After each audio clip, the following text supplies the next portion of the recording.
Thanks for tuning into The Frequency right here on the Black Star Network. I'm your host, Dee Barnes. Now, you may be wondering, what's The Frequency? It's a new show right here where we platform, have good conversations, discussions, debates, current events, hot topics, and issues of concern to Black America with a particular focus on all things impacting women. And also it's the 50th anniversary of hip hop. So I want to do something called the Legacy Series where we, platform women of the culture. And to kick that off, I have my first guest. She's an MC, a recording artist, a hip hop historian, broadcast journalist, and an entrepreneur. Welcome, the Poetess.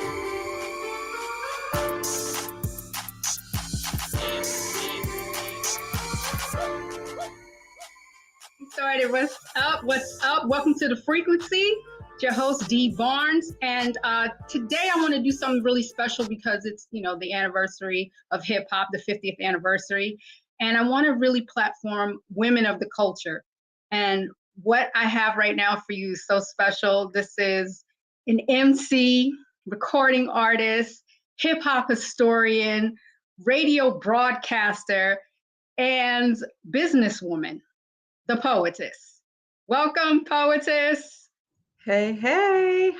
Hey, welcome. You are my first guest for this Hip Hop 50 series, and I want to thank you. I'm so honored to have you.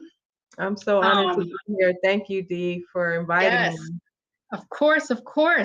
I want to get into your whole history and your contributions to the culture because a lot of people are familiar with you, but I first want to start with your father, your inspiration, the legendary Johnny Morris, who was, a radio broadcaster himself. So I want to talk about his history, and can you walk us through his career? Yeah. I think my dad had a love for radio and broadcasting since a child. He would take apart radios and TVs at his grandparents' house. And he, at the age of 9 or 10, he was studying tech manuals, and he built his first actual radio station in the garage of his grandparents in Fresno. Um, uh, and he Wow. was able to actually transmit music from blocks away. People were even Wow. calling into his grandmother's home to make requests. So, and he Wow. got his first professional radio gig at the age of 16. And Wasn't it that, true that's that when wait, he got his first gig at the age of 16? yes. Wasn't it true that the musical genius himself, Sly Stone, gave him his first on-air nickname? Yeah, his moniker, yeah. Yeah, he worked with Sly Stone in Wow. the mid 60s. And Sly gave him his radio moniker, Ronnie Dark.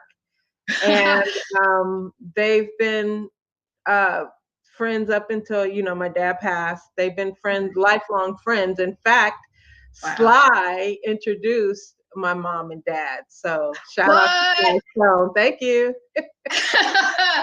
Oh my goodness, I did not know that. Yeah, Okay, Sly so at a radio station picnic. He invited my mom, invited my dad, and introduced the two. wow, that's beautiful. That's beautiful. Okay, Mhm. so what's your earliest memory of hearing him on the air? Like hearing him on radio, you know? I think it was like 5 years old that I remember, because I remember when we would visit him at the station, he would try to get me to do station promos. So he'd be there saying, "Say KDIA Lucky 13, can you dig it?" What?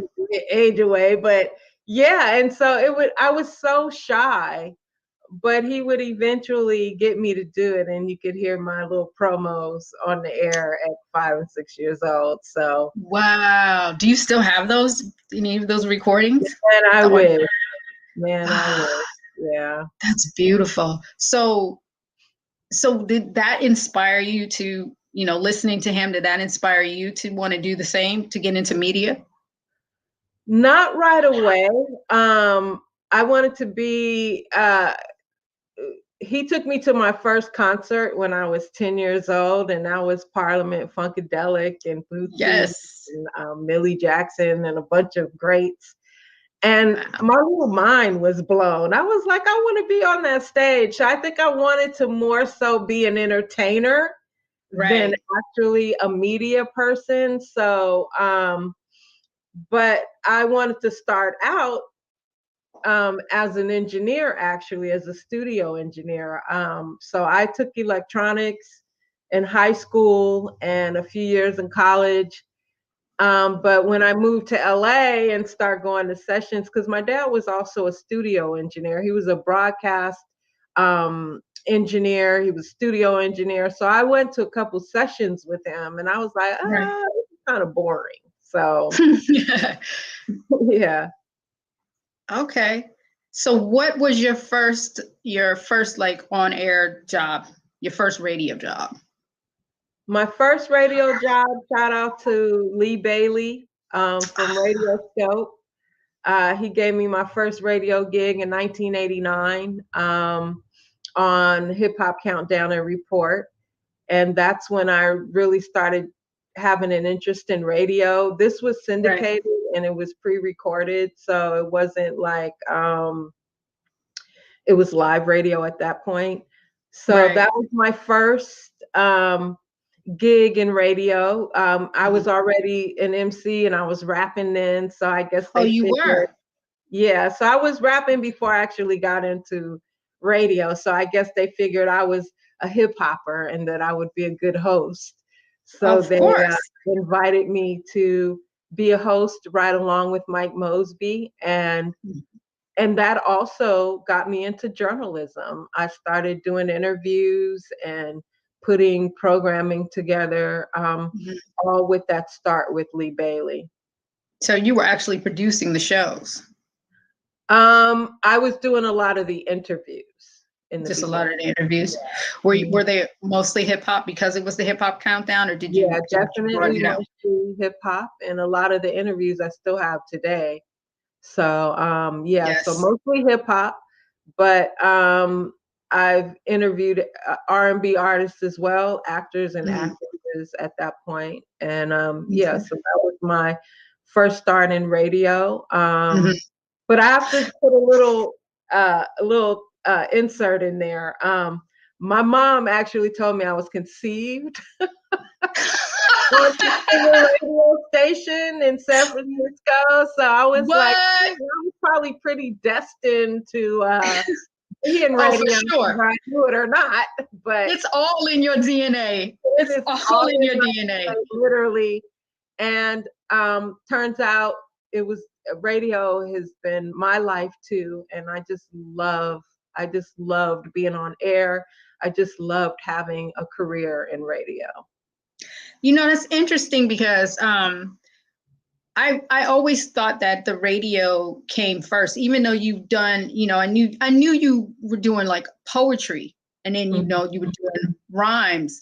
But for some reason, I thought that the radio, everything with the radio came first. So I definitely want to talk to you about, like, when did you fall in love with hip hop?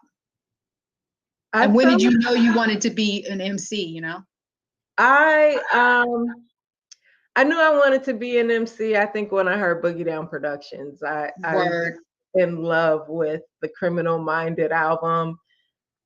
And then actually, when I moved to LA in 85 from the Bay Area, I started hanging around with people that were in rap at the time, because I don't really, when That's I was how in we crossed paths. Yeah, Def Jeff. Shout out to Def Jeff.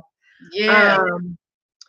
I wasn't really into hip hop in the Bay Area because it didn't seem like it was really a lot of hip hop going on not that I knew of. I was still young, but I was still hanging out, but I didn't really know if hip hop was really popping in the Bay. But when I got to LA, there was a whole scene out here already bubbling. I think the first professional big rappers I met was the LA Dream Team and Egyptian Lover, and and then Ice-T, even through Jeff. Jeff was affiliated with Rhyme Syndicate, and then of course I have a memory. I'm sorry to cut. I gotta interject. I have a memory of you throwing Def Jeff a surprise birthday party. Yeah, and we were all together at your place, and Ice-T was there. Yeah. I remember that. I remember you. It was such a, like, hip hop is such a community, you know what I mean? And we all get together. We're going to get into all of that.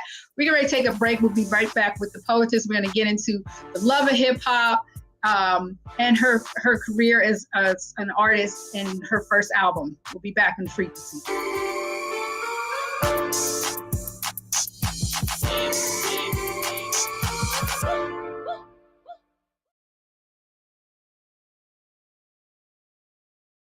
Black Star Network is here. Oh, no punch! I'm real revolutionary right now. Thank you for being the voice of Black America. All momentum we have now, we have to keep this going. The video looks phenomenal. See, there's a difference between Black Star Network and Black-owned media and something like CNN. You can't be Black-owned media and be scared. It's time to be smart. Bring your eyeballs home. You dig?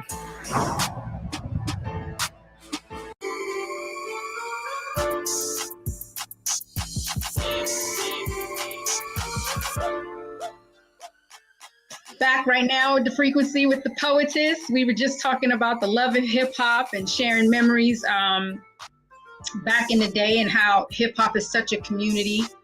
When did you get your recording contract, and how wasn't it difficult, or was it difficult being a woman and trying to be taken seriously and get that recording contract?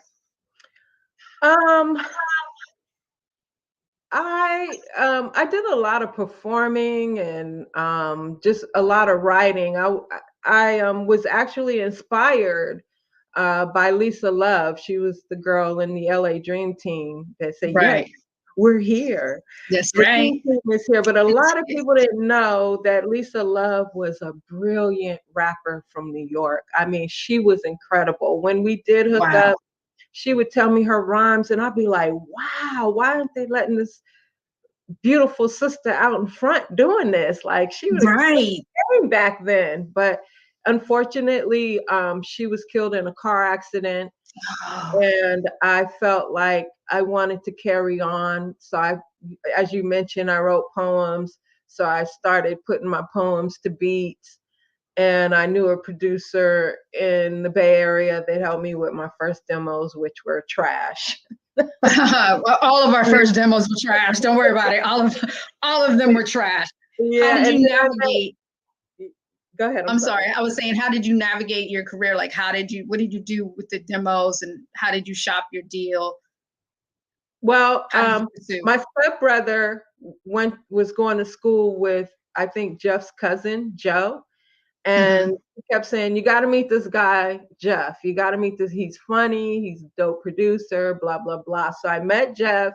I played my demo for him. He let me know right away it was whack. Nice. Yes. And Been there. he started writing some stuff for me, but then I started writing my own stuff after a while. And Jeff was my mentor, and he kind Mhm. of, helped me to become a better writer, a better MC. So he did demos for me. We shopped them around. It was a while before I can. He ended up getting a deal before I did with Delicious. Right. And so my good friend Jerry Davis, who was at ASCAP at the time, got a label deal with Interscope Poetic Groove, and he signed me. In fact, um, it was either me or Cypress Hill, and he chose me. But shout out Wow. to Cypress Hill because they Shout flew out to us. Cypress Hill, the homies, the homies. So They flew poetic. What was the us. label again? The Um, label was Groove with Poetic Jerry. Groove, which was Interscope Records, and you were the first female rapper signed to Interscope. What is Yeah. it like being the first? Like, what are the advantages and disadvantages of being the first? I'll I know. I'll start with the disadvantage. They didn't know what to do with female MCs at that time. They didn't know how to market my music. So a lot of that stuff, me and my family took in our own hands. We did our own retail runs, lined up my own gigs. So at the time, they didn't really know how to market my music. Right. The advantages was I got to do an album and hear my music on the radio and travel around the country. So That's right. it was a good time. It was a fun time, and I'm glad that I was able to achieve that with a major label. I was label mates with Tupac and Marky Mark and the Funky Bunch and Gerardo. Wow. So And you didn't get a chance to yeah, they didn't know what to do, and you had to do a lot of it on your own. Yeah. So just like it just helps you, build your business savvy even more, I'm sure. Yeah. The name of the album. Mm-hmm. I'm sorry, say it again. I said I have no regrets. It was That's awesome. right. That's right. Everything's a learning lesson. I was gonna say that the album name was Simply Poetry, but your first single was Love Hurts. Yes. And that back then was like, mind blowing because it was socially conscious. And I think it was one of the first records that addressed, intimate partner violence, domestic violence. What was the reception of that? That song people still play that song today, especially during domestic violence awareness. And as you know, Dee, that song was inspired by the situation with you and Dr. Dre. And I too grew up with a little domestic violence in my home. It wasn't my dad. Right. With some of the relationships that my mother was in after my dad. So I dealt with it firsthand. So a lot of the music, the song, the lyrics were based on true story. And then I was fortunate enough to get Def Jeff and Almighty and Coogee Rap on the song to also share their experiences with domestic violence. That was so amazing that you got, prominent male rappers involved with it too. There was no hesitation what was that conversation like when you said, this is the song, this is the concept, will you participate? What was that conversation like? I mean, I think male or female, we've all dealt with some form of abuse, whether it was, inflicted upon ourselves or we were witness to it. True. So men as well. I'm sure Jeff and Coogee Rap, they told their stories in the song, right? And their experience. So somehow every person is connected or have witnessed some type of abuse in their lives. Yeah, there's really no way around it unless you're living in a bubble. Right. I want to thank you for that song, because that right there just opened up my mind to a lot of other possibilities. Was that the catalyst for you to be more socially conscious? Like, because I know you do a lot of stuff for the community. Was that like the catalyst for you to be more involved with community? It wasn't really the catalyst, because I think that I was always socially conscious. Yeah. Starting in high school. I was president of the BSU, so I was pretty much for the people, and I think that's an Aquarian thing. I think it is too. So I've always been socially conscious, especially really, really socially conscious starting in high school. Right. And that's what my music reflected across the board, is just some type of social commentary. Right. That song definitely cemented me in hip hop. I was topping college charts and doing a lot of radio and shows. So it definitely was a song. Did you do speaking? A lot of people could relate to. Huh? Did people have you come and speak to them, like, domestic violence shelters or organizations? Not really so much focused on domestic violence, but I've definitely done a number of speaking gigs, Right. What I wanted to ask about that was, do you feel like that type of socially conscious subject matter is missing from hip hop today? How do you feel about that? But I think it's hidden. I'll just say that. I won't say it's missing. I think it's hidden because there is a lot of social music out there, socially conscious music out there that just doesn't get and this has been probably the story throughout hip hop, just doesn't get the same mainstream attention. Right. But it's out there, but you just kind of got to dig for it. A lot of it I found on accident or listening to a streaming channel that these great songs popped up on. But they're there. I don't think it's missing. I think it's hidden. And hopefully enough people will start bringing the social commentary to the surface, because back when we started in hip hop, you can go back and listen to 80s and 90s hip hop and can tell what was going on socially in that time. Now, when you hear a lot of the popular music, you don't so much, but it was more in the forefront, the consciousness of hip hop. It was more in the forefront. Our Public Enemies, even NWA, even though a lot of people, they had social commentary. Just a little bit differently presented than maybe Public Enemy. But they were presenting what really was happening out in the neighborhood. I just saw something recently with I don't know if you've seen Public Enemies or Chuck D's thing, Fight the Power. Oh yeah, what's happening now? Oh, it's a great series. I'm only into the second one, and they were talking about how like a Chuck D was on a global level of what's going on globally, whereas you know, on the West Coast, like Ice-T and NWA, they were talking about what's going on in the neighborhood. And I thought that was just like a perfect, you know, synopsis of what was happening. Excuse me. They were telling you what's happening in the neighborhood. So you're right. They did, you know, do that. I just think I agree with you. I think it is hidden, because I would love to hear some, you know, some January 6th diss tracks. I would love to hear some stuff about what's going on in Congress. You know what I mean? And that's an interesting point that you put out. A little bit with FDT. I won't even say. Oh, I know that was the Nipsey Hussle and what's his name? He did it. Who did he do the song with? I think I want to say YG. Yeah, I think it's YG. Yeah. Yes, I mean, and that was perfect. I think if Nip. Yeah, you know. I think that it's hidden. I think people are probably doing songs about what's going on today, but they're just not seeing the light of day. You know that media controls everything, so they're probably not going to put out too many conscious records because they want to keep people dumb, deaf, and blind. So true. Oh yeah, we from back in the day for sure. Yeah.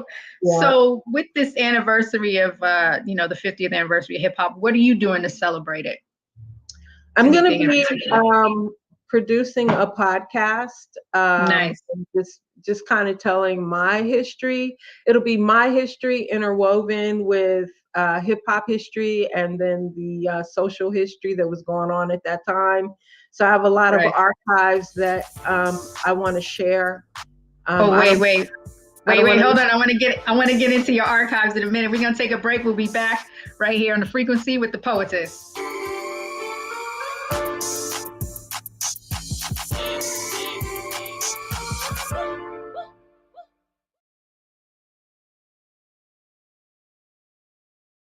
When you talk about blackness and what happens in black culture, we're about covering these things that matter to us, speaking to our issues and concerns. This is a genuine people power movement. There's a lot of stuff that we're not getting. You get it when you spread the word. We wish to plead our own cause. Too long have others spoken for us. We cannot tell our own story if we can't pay for it. This is about covering us. Invest in Black-owned media. Your dollars matter. We don't have to keep asking them to cover our stuff. So please support us in what we do, folks. We want to hit 2,000 people, $50 this month, raise $100,000. We're behind 100,000, so we want to hit that. Y'all money makes this possible. Check some money orders. Go to P.O. Box 57196, Washington, D.C. 20037-0196. The Cash App is $RM Unfiltered. PayPal is R Martin Unfiltered. Venmo is RM Unfiltered. Zelle is Roland at RolandSMartin.com.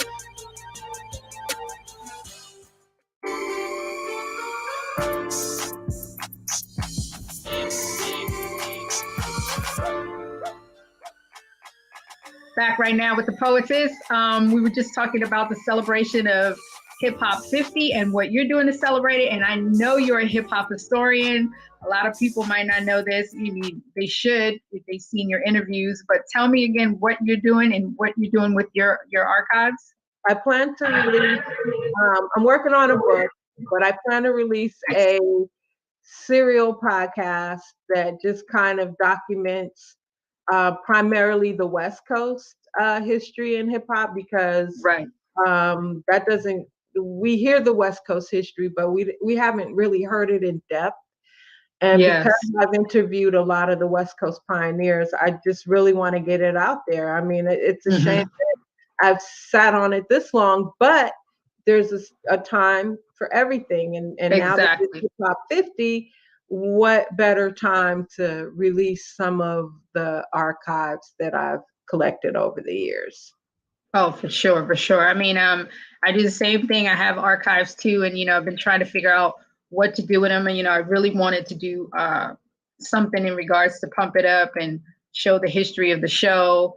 It's been difficult pushing the project, but I'm gonna keep it moving. I'm gonna keep it going. But there's a lot of outlets, B, that you can definitely explore. We can talk about that off air, but But yeah, I would only say now just start transferring your stuff digitally. Both To of us preserve it. sets and tapes and that stuff Yep. deteriorate. I got to share the story. The one time you invited me up to the studio and I brought the crew and we were in there, you know, chatting away at a late night show, and Biggie, Notorious B.I.G. comes in introducing his new single, Juicy. And we didn't even know who he was. We didn't even know who he was. Walking around the studio like do. And then I love it because the crew got us. At one point, the crew got us talking while the interview was going on. Like, we listened to the introduction of the song and we were vibing to the song, and then we were like, "Okay, what you doing this weekend?" Whoop, whoop. And we didn't even know, but we have. Yeah. Say it again. I said Biggie turned out to be one of hip hop's biggest superstars. And I ran into him a few times after that, and he go, "You don't remember me?" And I'm like, "I do, but I didn't know you remembered me." But he was at the studio, and you have that captured on film. Yes, and we're there, you know, and we have a lot of moments like that. I know you have a lot of moments like that too. And I think, you know, being women in hip hop, I think we are like the storytellers. Like we document. I mean, don't get me wrong. There's a lot of men out there that document too. Shout out to Matt McDaniels doing his thing with his archives. But I think as women, we document it, and it's up to us really to tell the story and preserve it for the next generation. Yeah. Which go ahead. No, I was just going to say everybody has a story, and somehow those stories do inspire people in one way or another. So, but because we were definitely in the mix at sort of the early stages of hip hop, I think we definitely have a story that people want to hear and know about, you know? Right. And it needs to be told. Well, I want to congratulate you on just your whole career trajectory. I've watched you from, you know, MC to radio broadcaster to now your own company, Morris Media. So I want to get into that right now. I mean, that's right. Whoop, represent. I want to get into that. You being a Black businesswoman, like, I know that wasn't an easy road for you. So please break down the steps on how you made your business. I've been in radio over 30 years, and the landscape of radio has changed. And how has it changed? How has it changed? People are the internet, you know, internet, satellite radio. I've been on every platform, radio platform that had terrestrial radio, satellite radio, now internet radio. Wow. I decided that after my last gig, I worked the Foxhole. I was producer for Jamie Foxx's The Foxhole on Sirius XM. And you worked as a producer with, wait, hold up, back up. You worked as a producer with Jamie Foxx? Tell me that. Tell me about that, please. Was the best job ever. I mean, me and Jamie have been friends over 30 years. And when he invited me to be a part of his network, of course, I was like, yeah. And it was the best job ever. I produced 5 radio shows on his network and worked closely with him on his, and actually co-hosted with him. So, but after that gig, I went through a part of struggling, and shout out to Sway, because Sway had my back. You know, he got me a couple gigs at MTV. But at that point, I just decided I don't want to work for anyone. I didn't want to fill out a resume. I didn't want to do my resume. I didn't want to submit for jobs and all that. And I was already in internet radio, already involved with podcasting. And I said, you know what? I want to start a studio. I mean, me and my former co-host at the Foxhole, we started a podcast after our gig ended at the Foxhole. And that went viral, did really well. And then it was at that point I decided, was looking at building a studio. Me and my dad were actually commissioned to build an internet radio podcast studio and Wow. managed it. My dad built it. And that went on for almost a year, and that didn't work out so well. And then that was the point right there. I said, you know what? I want to start my own studio. And thankfully, it is in the heart of Leimert Park in Los Angeles, in the community. I couldn't Wow. have found a better location. So we've been What in made business. you choose that location? Because that is great. What made you I choose didn't that one? actually choose it. A friend of mine was like, hey, there's this building they're cleaning out down the street from me. You should go look for it. Because we had been looking all over LA, Culver City, Hollywood, etc., just for a space with Right. to fit a table and 5 mics. And she goes, come look at this place. And man, it was perfect. It was actually a recording studio in the 90s. And what's crazy is I actually recorded there and didn't know that I had recorded there. And it was already soundproof. It was just plug and play. It was meant for you. It was meant for me. It was waiting for me. Yes. Wow. And we've been What there did you going record on- there previously? Huh? What did you record there previously? I was working with a songwriter named Mary Ann Lange, and we composed songs together. She was also a songwriter, and she was conscious, and she had wanted me to come in and do a song on this project she was working on, and I came in, and I actually have the video of when I did that recording in that studio 30 years ago. So it was just crazy. And so now we're going on our 9th year in August. Congratulations. And we've worked with everybody in our studio, from Tiffany Haddish, Kathy Hughes, T.I. and Tiny. Wow. A slew of comedians, Guy Torrey, J. Anthony Brown, just so many. So we've been blessed to have the support and the love of the community, mainly the community that we serve. Everyday people are able to come in and record content for their platforms or their businesses, etc. It's in the same area where Nipsey Hussle's store, the Marathon, is, right? You're the it's about a mile away from there, but it's right across the street from where the old K-Day used to be. What? Yep. I didn't realize that, and I've been there, but I didn't think about that. The K-Day sign was still up there when I moved over there, but it's not there. K-D-A-Y. What's your memory from K-Day? Remember back in the day? What's one of your favorite memories? Intern / babysitter. Yep. And I think I might have even recorded a couple of those 976 numbers. So I was an intern for Russ Parr, and there was I was up at the radio station. I didn't have any recorded music out at that time because it was sort of like the late 80s, early 90s.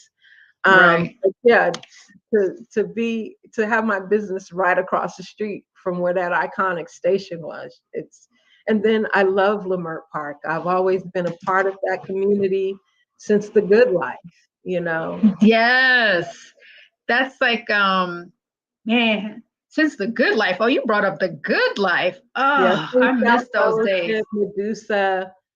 The West definitely has a beautiful underground group of MCs and B-boys and B-girls and that goes back to what you were saying about documenting West Coast, because a lot of people don't know about it. Some people do. People that are really into the culture, they know, but like on a broader scale. So I know you got some of that. It's our duty, Dee.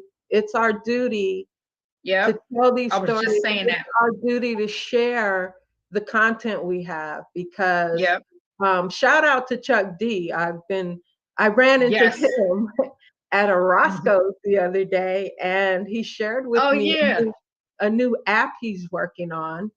I don't know how much I'm able to tell at this point, but it's something great that's going to happen. And once he, of course, Chuck D, there'll be there as well. So Yeah, it's our duty as I believe that. the elders of hip hop to Hello. We are now the OGs. Can you believe that? Oh, geez, I know, right? We are now the OGs just because we celebrate Hip Hop 50, but the reality is now we're the OGs. So like you were saying, it's our duty to educate, elevate, you know what I mean, and pass it on. I was just talking about that with someone else about the fact that a lot of, like, we know the founding fathers of hip hop, but we don't know the matriarchs. Like you can't rattle their names off. The MC Shyrock, Debbie D, Lisa Lee, Mercedes Lady, Sequence. Like we should know this. Women, you know, female rappers should know their names. You know what I mean? So I was like, you know what? I'm gonna make sure they know their names. And so it's up to us to female rapper that really started with Sweet Tea, you know. When I heard her, I was like, I like her, I love her. And then of course Queen Latifah and MC Lyte and all those. Moni Love. Moni was in the doc too, you know, but Missy. You know what I mean? Missy Elliott, love it. Women make this hip hop world go round. There's a lot of even behind the scenes and managers and executives and people that you may never have heard of have been very instrumental in the success and the longevity of hip hop. That's right. That's right. Hold on, we're gonna take a break and we're gonna come back and talk more about how instrumental women are in the culture of hip hop. We'll be back. The Frequency.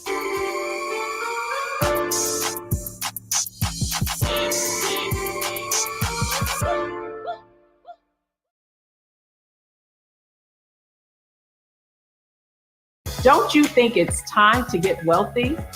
I'm Deborah Owens, America's Wealth Coach, and my new show on the Black Star Network focuses on the things your financial advisor or bank isn't telling you. So watch Get Wealthy on the Black Star Network.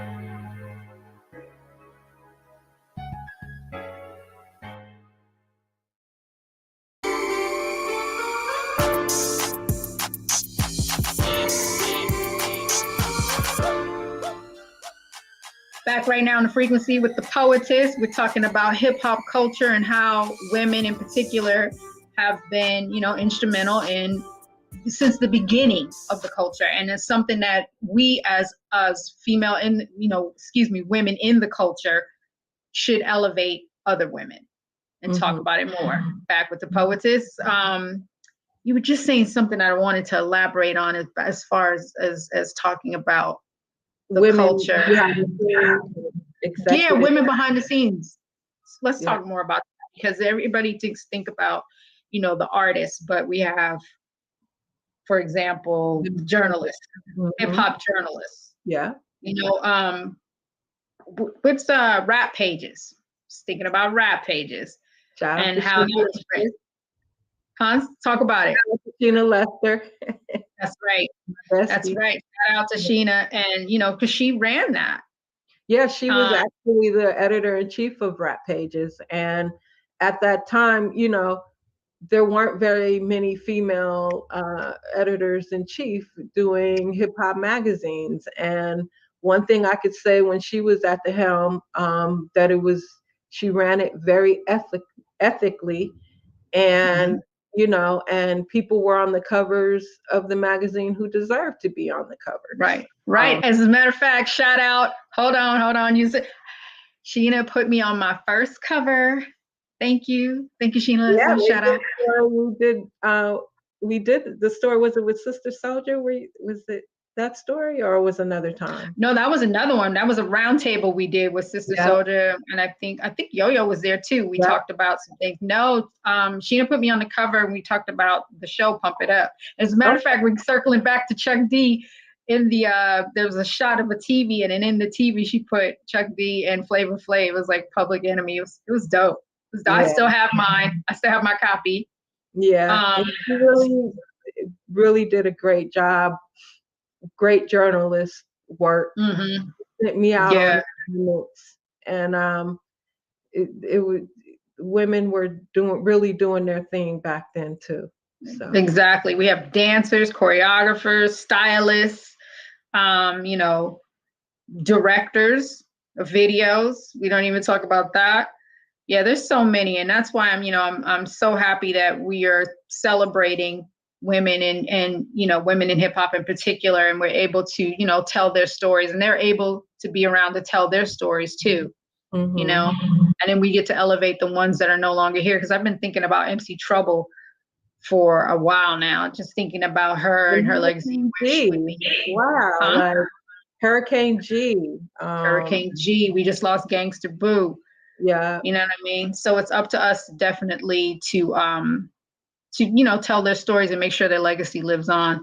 And speaking of legacies, I want you to get what advice would you give young women coming up that want to do, to want to achieve big things, say they want to do, career on the mic, or, recording artists, or maybe they want to start a business.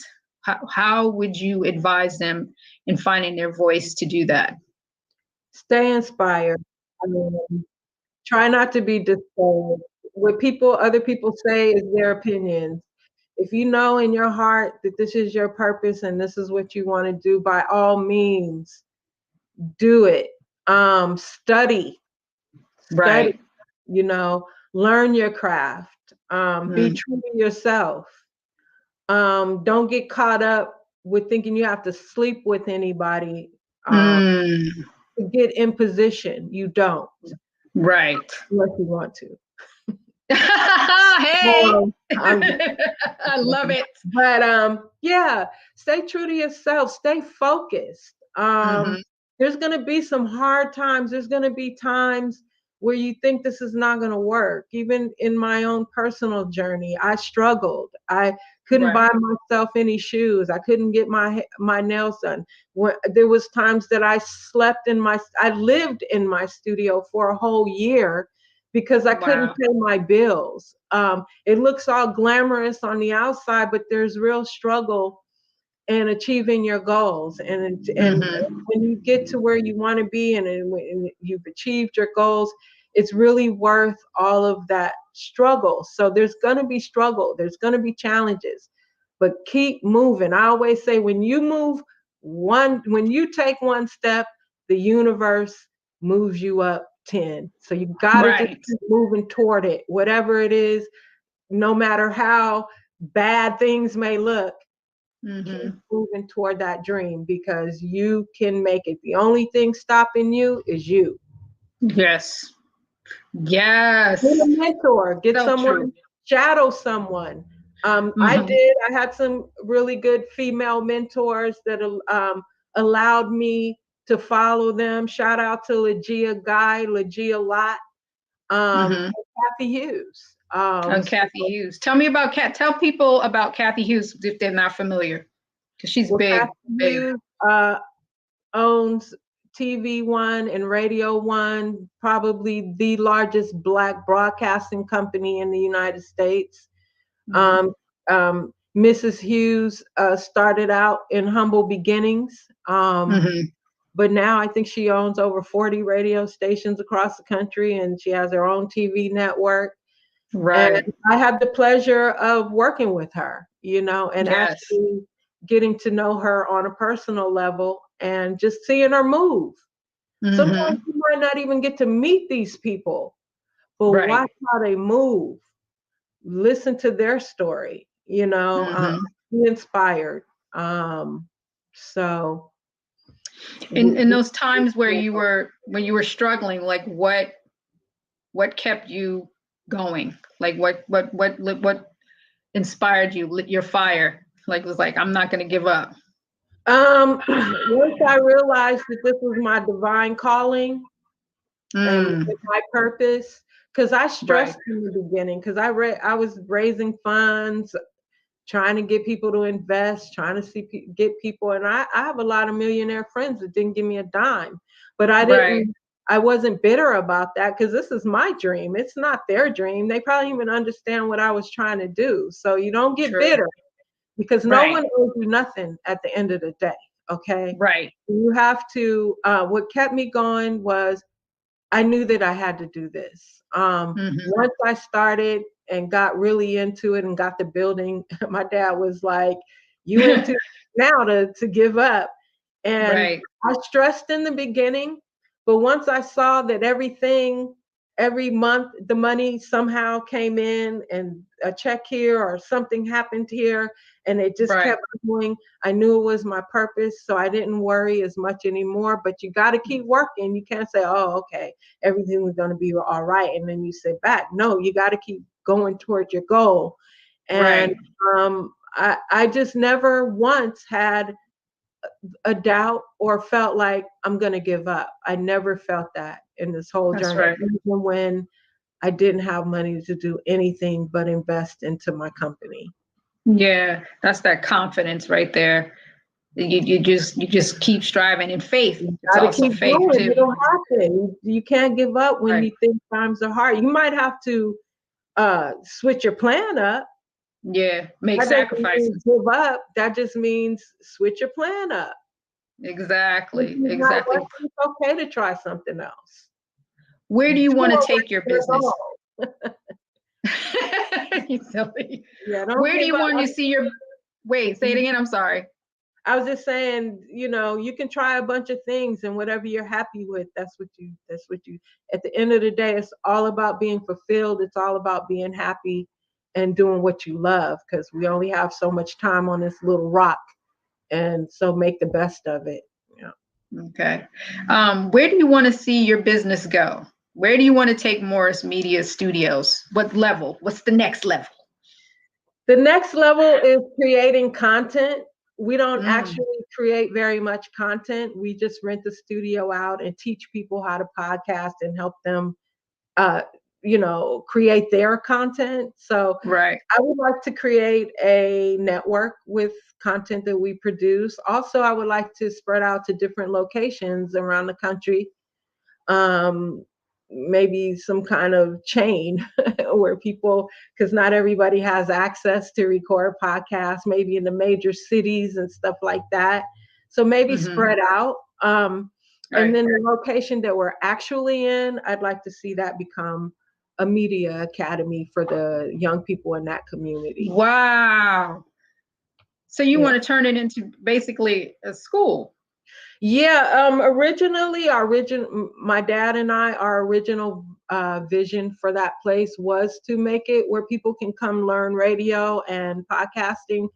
So for that particular location, because of course we want to expand and move into another location. So we do want to make that a space where kids can learn how to create content and make a living doing it. So, and then, they always have these programs for kids to be in sports, but Lamert Park is really stepping its game up. We got Tech Lamert, we got Destination Crenshaw, and so we got all these programs that are going on at Lamert Park. So I want to make our space eventually become a learning center for young people. Yeah, well, that's beautiful, man. I love that. I love the idea of that. And you actually teach courses on how to do podcasts. Yeah, we teach people how to do podcasts because, everybody thinks, even with radio, when I was in radio, people thought you just get on the mic and start talking. No, there's really a method to the madness. Everything is produced, no matter how unorganized or crazy it seems. Right. There's production involved. And so even the technical aspect of it too, you teach that too? Yeah, if people want to come in and learn the technical aspect, but what we teach basically is how to host, how to record, how to monetize, how to market your podcast, because everyone they think it's just recording and posting, and then you're wondering why you don't have any views or people checking your stuff out. There is a method to doing a podcast properly. Okay. Well, I think we have covered everything there is to cover. I'm just so proud of you. I love what you've done with your whole career. I'm super proud that you have this business, Morris Media, because Black media matters. Yes. And you own it. You own it. It's yours. And I think that's important. It's something that it shows an example of what you can achieve, and people know you as a poetess. They didn't know all your history. And I mean, they will though. They will, especially when you do your own documentary. They're going to know it all. They're going to know it all. I want to say congratulations to you, Dee. I'm glad you're doing one of the things you do best. And if there's any way I can support you in your endeavors, I'm here. So thank you. I appreciate you. It's been a little bumpy. I'm a little rusty, but I'm getting back in it. I'm getting back in it. You're a natural, so you'll pop real fast. So. Well, thank you, Poetess. I appreciate you, MC, recording artist, hip hop historian, radio broadcaster, legendary. Love you, Dee. Poetess. Love you. Love you too, sis. Thank you. All right, y'all. Thank you for tuning in with The Frequency. We had the Poetess celebrating the legacy hip hop 50. I'm enjoying it, y'all. We out.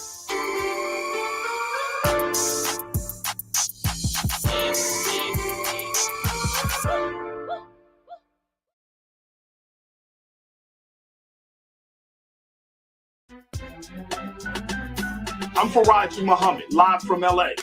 And this is The Culture. The Culture is a two-way conversation. You and me. We talk about the stories, politics, the good, the bad, and the downright ugly. So join our community every day at 3 p.m. Eastern and let your voice be heard. Hey, we're all in this together. So let's talk about it and see what kind of trouble we can get into. It's The Culture. Weekdays at 3, only on the Black Star Network.